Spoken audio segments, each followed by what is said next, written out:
The Holy Gospel according to St. Matthew, the 14th chapter. Glory to you, O Lord. Jesus made the disciples get into the boat and go ahead onto the other side of the Sea of Galilee while he dismissed the crowds. And after he had dismissed the crowds, he went up the mountain by himself to pray.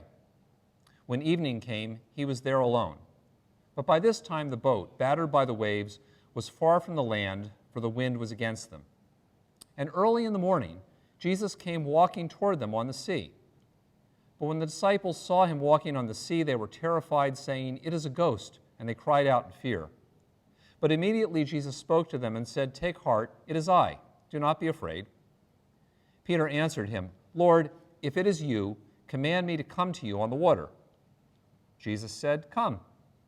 So Peter got out of the boat, started walking on the water, and came towards Jesus. But when he noticed the strong wind, he became frightened. And beginning to sink, he cried out, "Lord, save me." Jesus immediately reached out his hand and caught him, saying to him, "You of little faith, why did you doubt?" When they got into the boat, the wind ceased, and those in the boat worshipped him, saying, "Truly, you are the Son of God." The Gospel of the Lord. So whenever you go on a Holy Land tour, they always take you out on a boat into the middle of the Sea of Galilee, which is the setting of today's Gospel reading. The sea is really a large freshwater lake. And while it is a big lake and the largest freshwater reservoir today in Israel, it's only about 13 miles long and 8 miles wide. On most days, it's easy to see the other side. It is a pretty lake. It's surrounded by mountains. And on two of the trips that I have taken there, including the last one with Prince of Peace folks 4 years ago, the day that we went out on the lake was absolutely gorgeous. It was sunny, it was warm, and the lake was so calm it was like a mirror. That was not the way it was on the second trip that I took to Israel. That morning, we had been staying overnight at a hotel with a breakfast dining room that overlooked the Sea of Galilee, and it was intended to be this beautiful, tranquil setting in which to have breakfast. But as we looked out during breakfast, it looked more like the beginning of that novel that Snoopy was always writing. It was a dark and stormy night, or at least it was a dark and stormy morning. And I looked out there and I saw the wind kicking up the sea, and there were literally whitecaps on the lake. And I wondered, as I looked at that, whether this would be like worthwhile as one of those storms that I read about in a Bible passage like the one from today. And I wondered that until one of our group, who was a retired naval officer, piped up and said, "Ain't no way I'm getting in a boat and going out there today."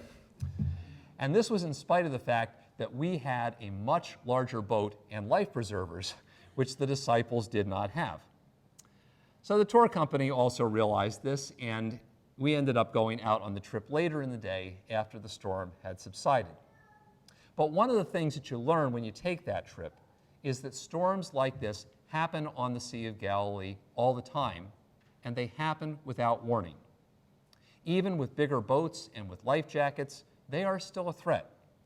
The first disciples of Jesus knew this and had probably been through many bad storms before. The one in today's gospel reading was arguably worse because it happened in the middle of the night, so it was also hard to see. And for reasons that the gospel writers never explain, Jesus had sent the disciples on ahead in the boat while he sat up on a mountain praying. How he was going to get where they were, it wasn't clear. But then early in the morning, which means something like 2 a.m., Jesus comes walking out on the water towards the boat. The disciples vaguely make out something which they figure is a ghost, but Jesus identifies himself and tells them not to be afraid.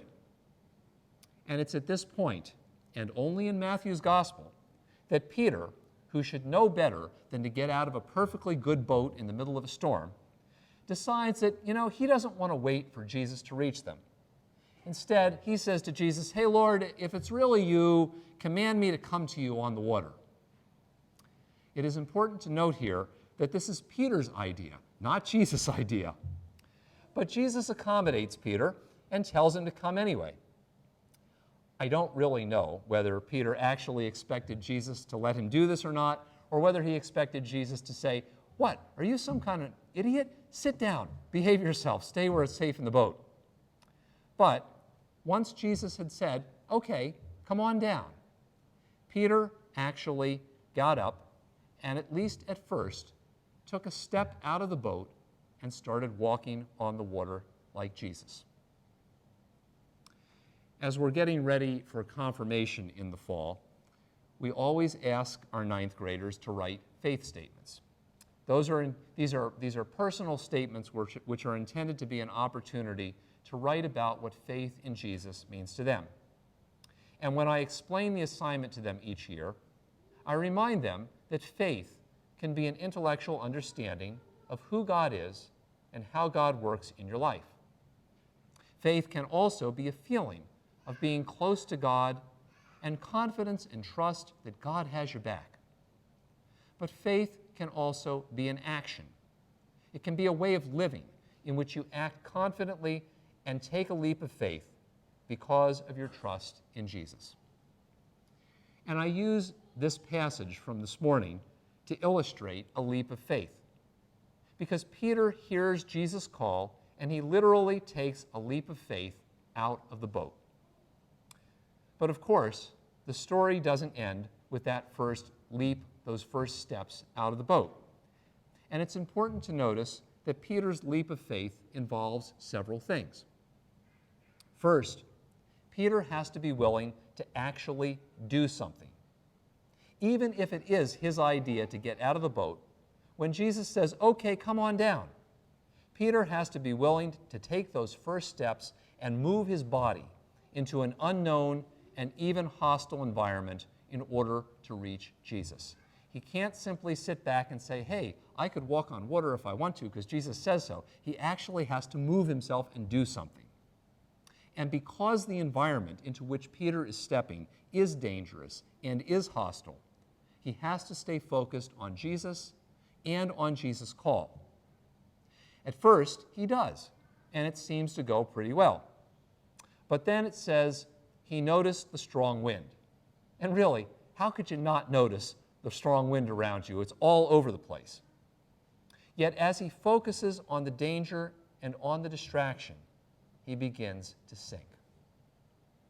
And honestly, the sinking part is actually key to this story, because as he sinks, Peter finds out that he has to rely on Jesus to save him. He never actually reaches Jesus. He's busy sinking. Jesus comes over and reaches him and grabs him.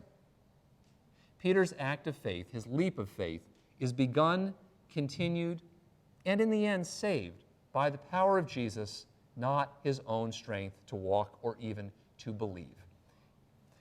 I mean, if faith is just supposed to be about, I can be strong enough to believe this stuff. I was in a store the other day where somebody was listening to one of these radio preachers that you should never listen to, who was going on about, it's true, and he was going on about how you just got to try harder to believe, and if you just believe hard enough, everything's going to go all right for you.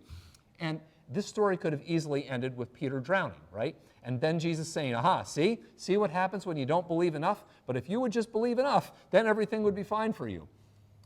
But Peter learns, or at least what Peter should have learned, was that even his confidence in Jesus was not enough to finally save him. He needed Jesus, not himself.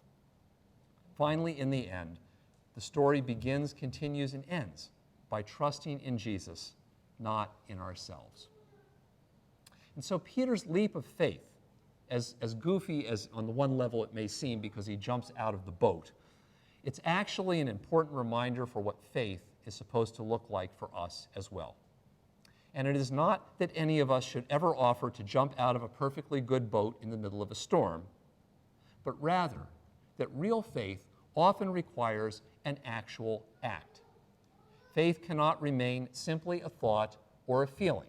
Sometimes faith is about a thought and understanding. Sometimes faith is about a feeling, but if it remains only a feeling, nothing memorable happens. Peter actually did something, And that's what made the story memorable. If Peter had simply sat there and said, oh yeah, I believe this, but I'm not going to act on it, no one would have ever told this story. It was the action that made it count. So this weekend, we are highlighting the campaign, capital campaign for Marlou Ridge. And I'm glad to hear you've already reached $500,000. And I don't know how it's been going in other places and what other people have been doing, but almost every time that I have been involved in a capital campaign or a stewardship campaign at Prince of Peace or any place else, we have people get up and talk about the importance of things like giving or helping out or volunteering, whatever it is that we need folks to do. And it is really, really hard to get people not to say stuff like, we would like to ask everyone to consider raising their giving, or we would like to ask everyone to consider volunteering, or to consider helping with this really important project that we're doing. Almost always people want to do that. And those campaigns, I've told council, are the most successful campaigns that we have ever had, because 100% or nearly 100% of everybody does what we ask them.